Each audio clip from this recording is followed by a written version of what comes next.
Romain Folz is not the issue at Amazulu. Romain Folz wasn't even the issue at Marumo Gallants.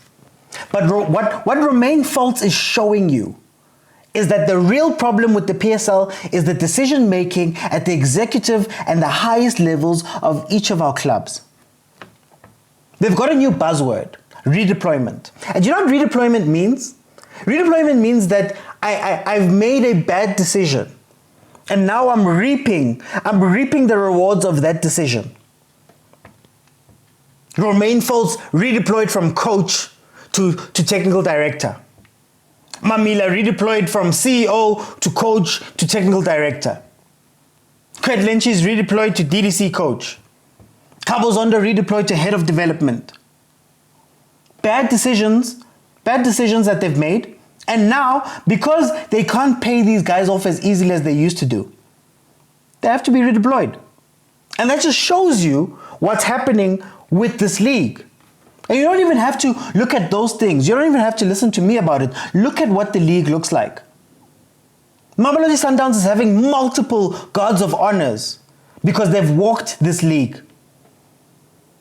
16, 17, 18, 19, 20 points ahead of number 2. Look at the goal differences of each of the clubs. So no, I can't blame Romain Folz for taking a contract that was offered to him.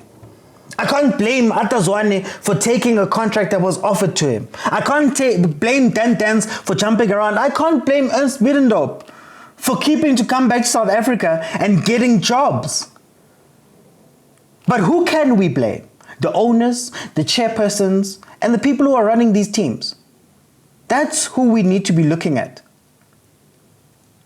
It's not the coach's fault that your team decided to hire a coach with no experience. It's not the coach's fault. It's not the coaches that are at fault for the teams wanting to hire, going into the wilderness of Europe to go get coaches. To go try Finland coaches, the guy who coached in Finland, the guy who's from Serbia, whoever.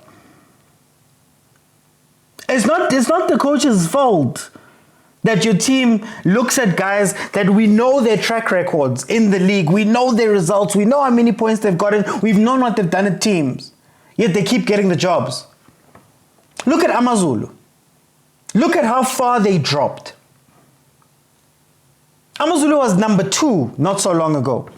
Amazulu had Benny at the helm not so long ago. Amazulu was playing in African competition not so long ago. But that team went and fetched Folz, who had coached 5 games for Gallants.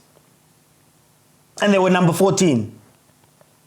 A Romain Folz who disappeared during a match day. And that's how they found out that he'd resigned. Chairperson had to come speak. So you look at the results, you look at the behavior, and you still went, yeah, I'm going to go that route. Look at Royal AM. Came into this league, did wonders. I am on record saying that I thought Royal AM was going to be one of the most serious teams in the league. They finished 3rd, if I'm not mistaken, in their first season. Chigi Cabo Zondo's walking through the door. Someone who we haven't seen for years within footballing circles or the footballing mainstream. But then he got a job. So again, what is the decision-making processes that these teams go on that are informing these decisions that now everybody has to be redeployed? Chipa Mengesi went through 4 coaches. It's the 4th change that he's made in 1 season. And you're telling me that that owner has the best at heart for the club, the best intentions for the club. What are their actions telling us? So no, I cannot blame Romain Folz. I cannot hold coaches to the fire. In a functioning system, if you're not up to scratch, you get moved on. In a functioning system, these owners want to do things. I'm not asking you to go out and beat Sundowns. But I'd expect some of the teams to at least be in touching distance, maybe 5, 6, 7 points. Imagine that. I have to say, maybe 5 or 6, 7 points away from Sundowns. And I think what really grinds my gears with these decisions, what really gets to me, is that these guys say they don't have money. I see it in the comments. I see it when I go live. I see it in when I'm speaking to people. I see it in the sentiments when people are speaking outside, the chairpersons, all these people. They say they don't have money or they're struggling. I don't know about you guys, but I've been broke before. And what's crazy about being broke? What's crazy? You start making better decisions because you've got little money to spend. You can't buy sushi every day. You can't buy pizza. You can't do certain things because you don't have money. But here we are, paying off coaches. How much money has Gavin Hunt made over the past 5 years from hirings and firings? Middendorp. Baxter. How much money have they made? How much money has been spent correcting bad decision making? You can't tell me. You cannot tell me. These are fully functioning teams with executives, with managements, with tons of positions of people that are meant to be working day in, day out to make these teams better.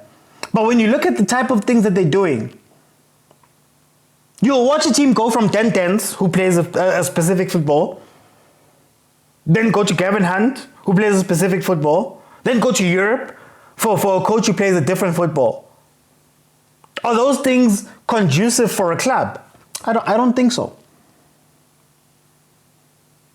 So we have to speak about these owners. Yes, you can tell me every season that you want to win the league, you want to play in Africa, you want the Nedbank Cup, you want top 8.